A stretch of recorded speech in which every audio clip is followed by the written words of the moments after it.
Dacă vânturile firii suflă cu amenințare, nu vă înfrice, nu-i departe ziua de întâmpinare. Dintre sutele de cazuri, dintre câte ni se scrie, iată-l de această dată pe profetul vechi, Ilie. Un israelit de seamă plin de râvnă și de zel, cum se roagă, cum insistă sus pe muntele Carmel. Omul care prin credință a umblat și a trăit, până când în sfânta navă el a fost la cer răpit. Elisei striga într-una, vai părinte, dar zadarnic, căci Ilie a zburat spre locuri sfinte. Tot mai iute, tot mai tare, tot mai sus, zburau în zare carele de foc și caii Dumnezeului cel mare. Iată căile lactee au rămas mai jos în spații, galaxiile spirale și corsarii depărtații, toate au rămas în urmă, supernove mari și grele, măreția siderală cu nenumărate stele. Universul impecabil este străbătut, învins de săgeata care urcă tot mai sus, în necuprins. Cerul cerurilor pline de puzderie cu roiuri, de desubt întâia treaptă și întâile convoiuri, iar deasupra alte ape, alte dimensiuni și spații, sânul lui Avram sau cerul unde stau răscumpărații. Între cele două sfere și întinderi colosale este golul ce desparte lumile spirituale. Golul care numai cai cei de foc îl pot străbate, cu Enoch, apoi Ilie și atâtea milioane suflete din văi salvate. Pavel însă și mai falnic, el străbate și mai sus, în al treilea cer, de unde a venit la noi Isus. Mintea obosește, pică, nu mai poate să străbată, strălucirea fără seamăn, înălțimea nevisată. Numai Domnul prin credință, forța care ne strămută, ne arată frumusețea ochilor nemai văzută. Cai de foc și care sfinte, nu e basm, cuvântul scrie, Domnul l-a răpit deodată pe Tișbitul, pe Ilie. Domnul l-a ascuns o clipă într-un loc de taină plin, în căminul fericirii, unde nu mai este chin. Unde nu există moarte, căci Ilie a venit după atâția ani de zile cu Isus s-a întâlnit. El a coborât din zor și din patria cerească cu Isus Hristos pe munte, pe Tabor să se întâlnească.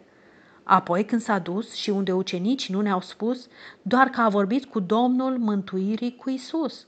De atunci mii de ani trecură, după cum în carte scrie, de când Duhul Sfânt, puterea, îl răpise pe Ilie. Elisei vorbea în taină fiii unui văzători. Știi că Domnul îl răpește pe Ilie sus în nori? Știu și eu, dar nu e voie să se spună, deci tăcere.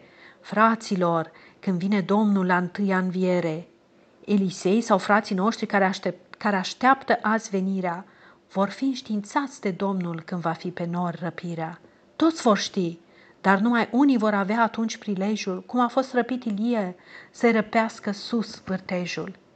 Știm și noi că vine Domnul, știm că va veni răpirea. De aceea, înainte și în sus să avem privirea. Haideți să înfingem balii în numele lui Isus și să ne rugăm să vină pe altare foc de sus. Să venim cu insistență stăruind în rugăciuni, ca să dea Domnul ploaie, har cu semne și minuni. Domnul să ne dea din ceruri, El să ne trimită roa, Duhul Sfânt să ne îmbrace ca pe Elisei mantaua și să mergem înainte, fie drumul cât de greu, până la Horebul veșnic, muntele lui Dumnezeu. Fraților, n-aș vrea să trecem peste cele arătate, peste spusele Scripturii sfinte și adevărate. Știți că după ce Ilie a plecat, a fost răpit, unii au pornit să-l caute, însă nu l-au mai găsit. Ei cutreierară în munți și prin văi, dar în zadar. Oare nu va fi aidoma și cu cei căzuți din har? După ce va fi răpirea, mulți își vor desprinde somnul. Unde-i tata? Unde-i mama? Unde-s? Au plecat cu Domnul. Unde-i fiica mea iubită? Unde-i fiul meu iubit? Unde-s?